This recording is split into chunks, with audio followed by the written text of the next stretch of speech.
აქვს თუ არა მნიშვნელობა პრეზერვატივის ზომას და როგორ უნდა შევარჩიოთ ის. დიახ, პრეზერვატივის ზომა მნიშვნელოვანია, მაგალითად თუ ის ზედმეტად მჭიდროა, გართულებულია მისი ჩამოცმა, შესაძლოა გამოიწვიოს ტკივილი და დისკომფორტი და შეიძლება გაიხეს სქესობრივი კონტაქტის დროს. ხოლო თუ პრეზერვატივი დიდია, მან შეიძლება დააქვეითოს მგრძნობელობა, მოძვრეს, გადმოიღვაროს სპერმა, რაც შედეგად დააქვეითებს მის დაცვით ფუნქციას. როგორ უნდა შეირჩეს პრეზერვატივის ზომა? პრეზერვატივის ზომა უნდა შეირჩეს ერეგირებულ მდგომარეობაში სასქესო ასოს გარშემოწერილობის ზომით. ხშირად ბრენდები უთითებენ პრეზერვატივის ზომას. მაგალითად, სტანდარტულია 52-54 მილიმეტრი და ეს მაჩვენებელი აღნიშნავს პრეზერვატივის სიგანეს დაკეცილ მდგომარეობაში. ეს იმას ნიშნავს, თუ გვინდა გავიგოთ, რამდენად ის შესაბამისია თქვენს ინდივიდუალურ ზომებთან, აღნიშნული მაჩვენებელი 52-54 დაახლოებით ეს ციფრი გავამრავლოთ 2-ზე და ის უნდა უდრიდეს პენისის გარშემოწერილობის ზომას, ან შესაძლოა იყოს ოდნავ ნაკლები. თუ ეს მაჩვენებელი უფრო მეტია ვიდრე პენისის გარშემოწერილობა, ეს იმას ნიშნავს, რომ პრეზერვატივი დიდია.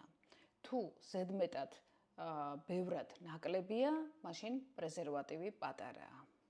მას შესაბამისად სტანდარტულად ითვლება პრეზერვატივის ზომა 52-54 მილიმეტრი, რაც შეესაბამება სასქესო ასოს, რომლის გარშემოწერილობა არის დაახლოებით 11-12 სანტიმეტრი.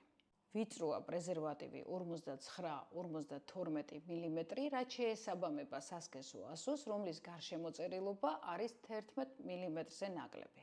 პრეზერვატივი ფართოა, თუ მისი ზომაა 55-56 მილიმეტრი, რაც შეესაბამება სასქესო ასოს, რომლის გარშემოწერილობაა 12 სანტიმეტრზე მეტი.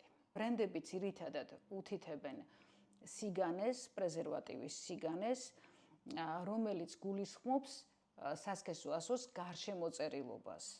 ხოლო სიგრძეს ზოგჯერ უთითებენ, ის არის სტანდარტული, დაახლოებით 18-20 სანტიმეტრი, რომელიც უმეტესად ყველას ერგება, თუმცა ზოგჯერ აწერია პრეზერვატივს long, რაც ნიშნავს იმას, რომ ის შესაბამისია სასქესო ასოსთვის, რომლის სიგრძე 20 სანტიმეტრზე მეტია. თუმცა შეიძლება გამოიყენო უფრო მოკლე პრეზერვატივიც, რაც დასაშვებია და უმეტესად არ ქმნის პრობლემას, ამიტომ პრეზერვატივის ზომის შერჩევა ძირითადად ხდება პრეზერვატივის სიგანის, ანუ სასქესო ასოს გარშემოწერილობის მიხედვით. მე გახლავართ ექიმი რეპროდუქტოლოგი მანანა მგალობლიშვილი და გამოიწერეთ ჩემი გვერდით, თუ გსურთ გაიგოთ უფრო მეტი თქვენი ჯანმრთელობის შესახებ. დაალაიქეთ, მომწერეთ კომენტარები, კითხვები და მე შევეცდები ყველას გიპასუხო.